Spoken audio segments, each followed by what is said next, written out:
SIR এর পর্বে মেদিনীপুরে চলছে শুনানি, আর এই শুনানি পর্বের মাঝে মেদিনীপুর পৌরসভার একটি বিজ্ঞপ্তিকে ঘিরে তৈরি হয়েছে চরম বিতর্ক। বিজ্ঞপ্তিতে লেখা এসআইআর এর জন্য রেসিডেন্সিয়াল সার্টিফিকেটের প্রয়োজন পড়লে তা মিলবে মেদিনীপুর পৌরসভা থেকে, এমনকি 10টা-5টা অফিস টাইমের বাইরে বিকেল 5টা থেকে রাত 10টা পর্যন্ত ওর পৌর প্রধানের ব্যক্তিগত অফিস থেকেও মিলবে রেসিডেন্সিয়াল সার্টিফিকেট। তবে পৌরসভার এই বিজ্ঞপ্তি ঘিরে চর্চা তুঙ্গে।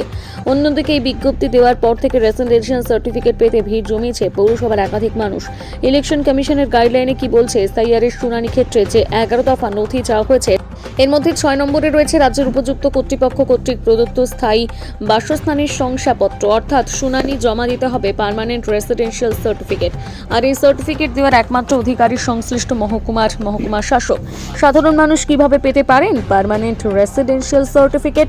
মহকুমা শাসকের দপ্তর থেকে পার্মানেন্ট রেসিডেন্সিয়াল সার্টিফিকেট পেতে গেলে জমা দিতে হয় একগুচ্ছ নথি। এর মধ্যে একটি নথি পৌরসভার দেওয়া রেসিডেন্সিয়াল সার্টিফিকেট। তারপর সেই নথিগুলো পাঠানো হয় ডিআইবি ভেরিফিকেশনের জন্য। ভেরিফিকেশন রিপোর্টে যদি পাওয়া যায় 15 বছর ধরে উনি ওই এলাকার বাসিন্দা, তবেই মিলবে স্থায়ী বাসস্থানের সার্টিফিকেট কিংবা পার্মানেন্ট রেসিডেন্সিয়াল সার্টিফিকেট। পৌরসভার দেওয়া রেসিডেন্সিয়াল সার্টিফিকেট কি নির্বাচন কমিশন গ্রহণ করবে? মেদিনীপুর ইআরও তথা মহকুমা শাসক মধুমিতা মুখার্জি জানিয়েছেন, পৌরসভার দেওয়া রেসিডেন্সিয়াল সার্টিফিকেট গ্রহণযোগ্য নয় এসআইআর শুনানির ক্ষেত্রে। বিজেপির অভিযোগ, সাধারণ মানুষকে বিভ্রান্ত করার লক্ষ্যেই পৌরসভার তরফে এভাবে মুড়কির মতন দেওয়া হচ্ছে রেসিডেন্সিয়াল সার্টিফিকেট। এর ফলে অনেক ক্ষেত্রে ভুয়ো ভোটারদের সুবিধা হবে। পৌরসভার দেওয়া রেসিডেন্সিয়াল সার্টিফিকেট নিয়ে এসআইআর এর শুনানিতে গিয়ে মানুষকে আরও বেশি বিপদে পড়তে হবে বলে দাবি করছে গেরুয়া শিবির। ইতিমধ্যে জেলা শাসক ও নির্বাচন কমিশনের কাছে ইমেল মারফত গোটা বিষয় নিয়ে অভিযোগ জানিয়েছে বিজেপি। তৃণমূল পরিচালিত মেদিনীপুর পৌরসভার পৌর প্রধানের সাফাই, মানুষের সুবিধা করতে গিয়ে এমন উদ্যোগ নেওয়া হচ্ছে। পৌরসভার তরফে এই নথি ইলেকশন কমিশনের এসআইআর এর কাজে লাগবে বলে দাবি করেছেন তিনি। মেদিনীপুর পৌরসভার এমন বিজ্ঞপ্তি চোখে পড়ার পর খুব স্বাভাবিকভাবেই ভিড় বাড়ছে মেদিনীপুর পৌরসভায়। এসআইআর শুনানিতে যারা ডাক পাচ্ছেন তাদের বেশিরভাগই রেসিডেন্সিয়াল সার্টিফিকেট নেওয়ার জন্য সকাল থেকে হয়ে পড়ে আছে মেদিনীপুর পৌরসভার দোরগোড়ায়। এবার পৌরসভার দেওয়া নথি যদি নির্বাচন কমিশনের এসআইআর এর শুনানিতে গ্রাহ্যই না হয়, তাহলে সাধারণ ভোটারদের ভোগান্তি যে আরও বাড়বে তা বলাই বাহুল্য।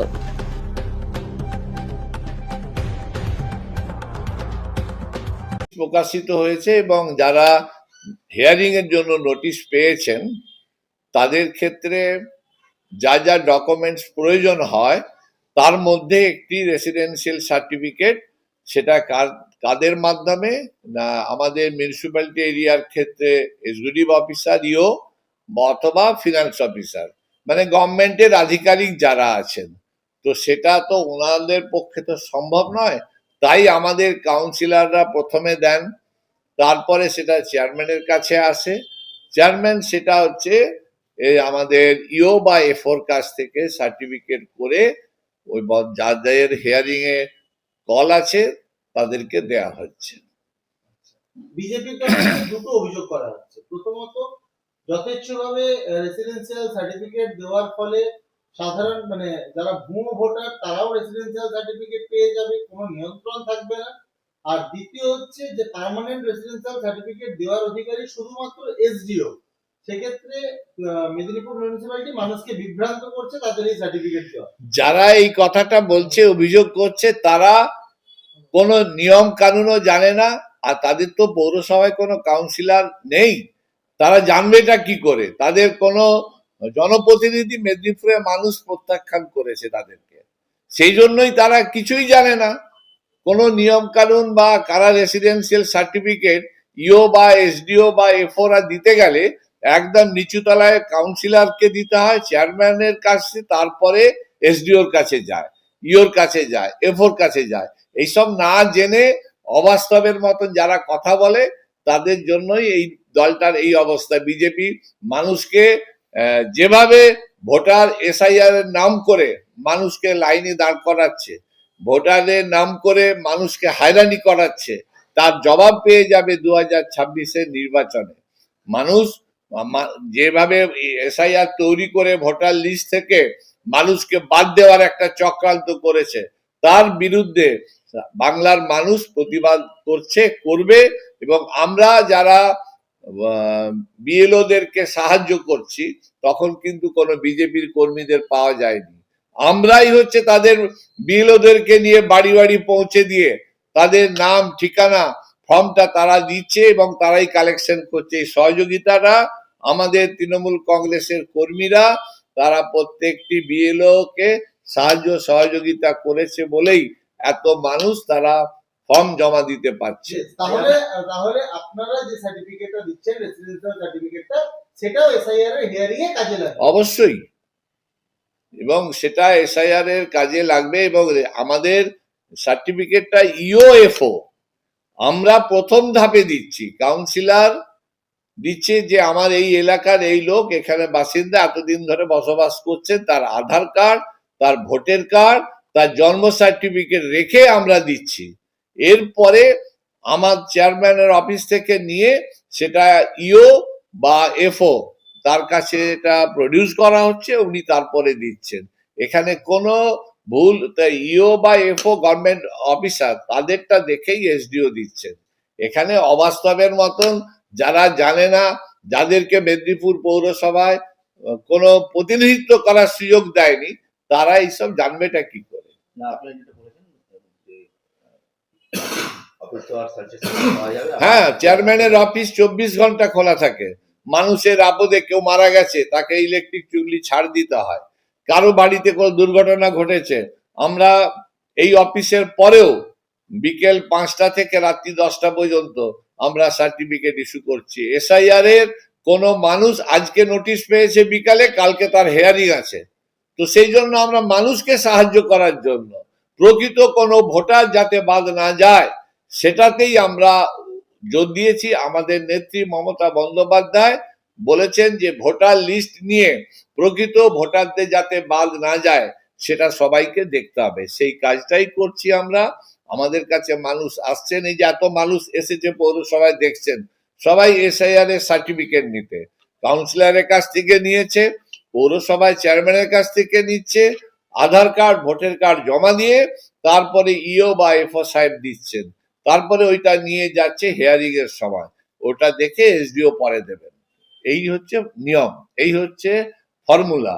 সেখানে যারা বাইরে থেকে বলছে তারা তো কিছুই জানে না, তো এর বিরোধিতা করাই তাদের হচ্ছে কাজ, বিরোধিতা করছে।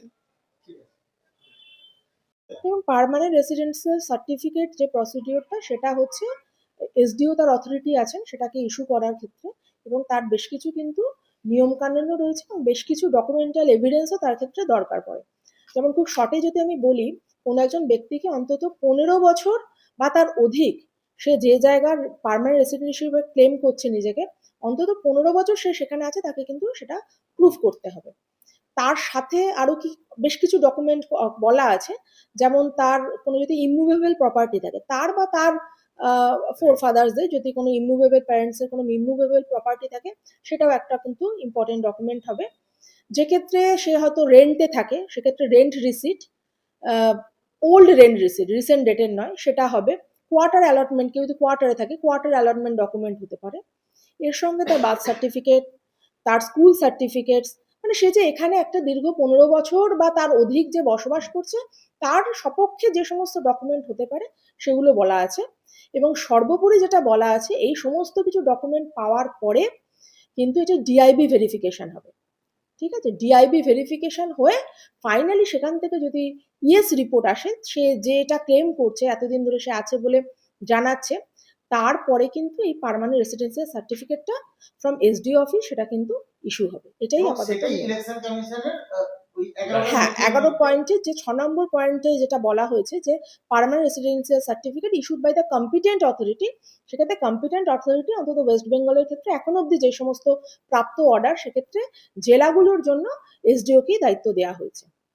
ম্যাম, আর অন্য কোনো অথরিটি অর্থাৎ মিউনিসিপ্যালিটি যদি কোনো রকম এই রেসিডেন্সিয়াল সার্টিফিকেট রেসিডেন্সিয়াল সার্টিফিকেট শুনুন অনেকেই ইস্যু করতে পারে, গ্রাম পঞ্চায়েত প্রধান সেক্ষেত্রে তিনিও একটা স্থায়ী বাসিন্দা সার্টিফিকেট দিতে পারেন। কিন্তু সেটা কি এসআইআর এর শুনানিতে গ্রাহ্য? হ্যাঁ, আমাদের অনেকগুলো যে ডকুমেন্টস, আপনাকে এতগুলো ডকুমেন্ট বললাম, তার মধ্যে ওটা একটা সাপোর্টিং ডকুমেন্ট।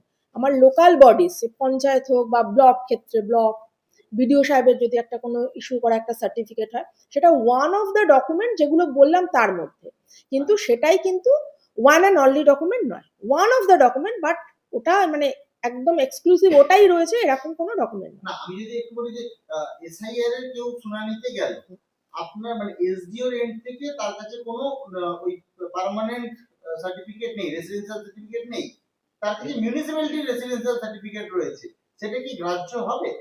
না, এখানে যে পার্মানেন্ট রেসিডেন্সিয়াল সার্টিফিকেট, দেখবেন মিউনিসিপ্যালিটি হোক, ব্লক হোক বা যেই ইস্যু করুক, কোথাও কিন্তু পার্মানেন্ট রেসিডেন্স সার্টিফিকেট হিসেবে কিন্তু সে কিন্তু মেনশন করতে পারবে না। রেসিডেন্সিয়াল সার্টিফিকেট ডেফিনেটলি দিতে পারে লোকাল গভর্নমেন্টের থেকে, সেখানে কোনো কাউন্সিলরও দিতে পারেন, ইও বা এফও যারা আছেন মিউনিসিপ্যালিটি তারাও দিতে পারেন, ব্লকের ক্ষেত্রে বিডিও সাহেবও দিতে পারেন, এমনকি গ্রাম পঞ্চায়েতের প্রধানও দেন।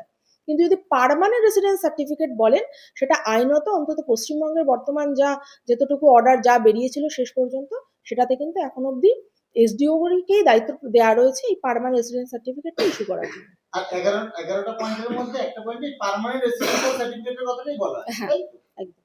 তো সেক্ষেত্রে তাহলে মিউনিসিপ্যালিটির যে রেসিডেন্স সার্টিফিকেট সেটা রেসিডেন্সিয়াল সার্টিফিকেট মিউনিসিপ্যালিটি দিতেই পারে, এবং যে ক্ষেত্রে সেটা গ্রাহ্য হবার মতো অনেক জায়গাতে আছে, মিউনিসিপ্যালিটি রেসিডেন্স সার্টিফিকেট হয়ে যাবে, সেক্ষেত্রে তারা ইস্যু করবে।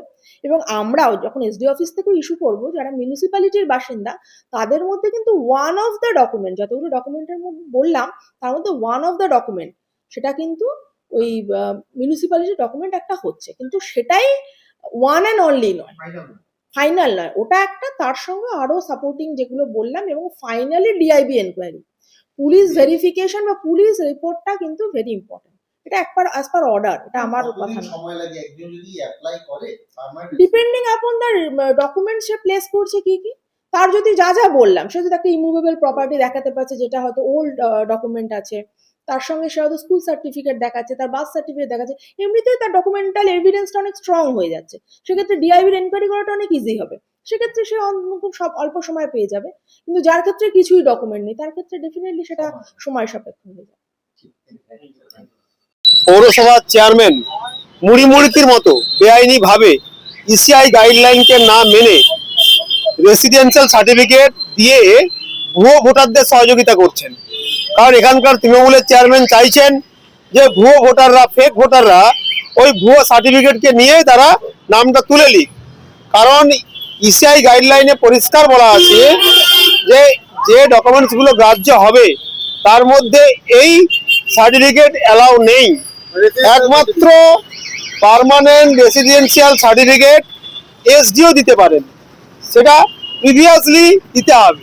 এই নয় যে আজকেই দিয়ে মুড়িমুড়ির মতো ভুয়ো ভোটারদের দিয়ে আমি পাঠিয়ে দেবো ওখানকার হিয়ারিং সেন্টারে, এটা বেআইনি।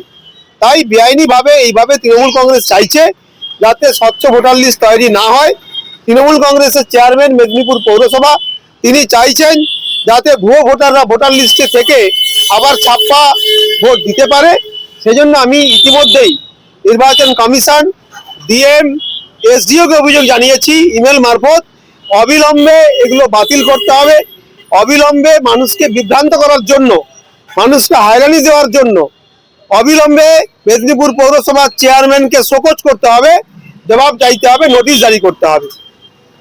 কিন্তু এতে মানুষ তো বিভ্রান্ত হবে, এই ডকুমেন্ট তো কাজেই লাগবে না। হ্যাঁ, লাগছে না তো। গতকাল আমাকে 4 জন দেখালো যে দাদা আমাদেরকে ডেকে পাঠালো পৌরসভার চেয়ারম্যান, আমরা অফিসে গেলাম, সন্ধ্যের সময় তার চেয়ারম্যানের অফিসে ডেকে পাঠাচ্ছে 18 নম্বর ওয়ার্ডে, মুড়িকে দেওয়া হচ্ছে। আর তারা যখন যাচ্ছে হিয়ারিং সেন্টারে কাগজ নিয়ে, হিয়ারিং সেন্টারে অ্যালাউ নেই, স্বাভাবিক ব্যাপার। ইসিআই গাইডলাইনে বলা নেই যে সার্টিফিকেট অ্যালাউ করবে। তাই সাধারণ মানুষ অত্যন্ত হয়রানির শিকার হচ্ছেন। তারা চতুর্দিকে ঘুরছেন ডকুমেন্টস নিয়ে, মানুষকে বিভ্রান্ত করা হচ্ছে, হয়রানি করা হচ্ছে। এগুলো পুরোপুরি তৃণমূল কংগ্রেস চক্রান্ত করে করছে। আমি পরিষ্কার অভিযোগ করেছি, এগুলো যাতে দ্রুত নোটিশ জারি করে ব্যবস্থা গ্রহণ করা হয়।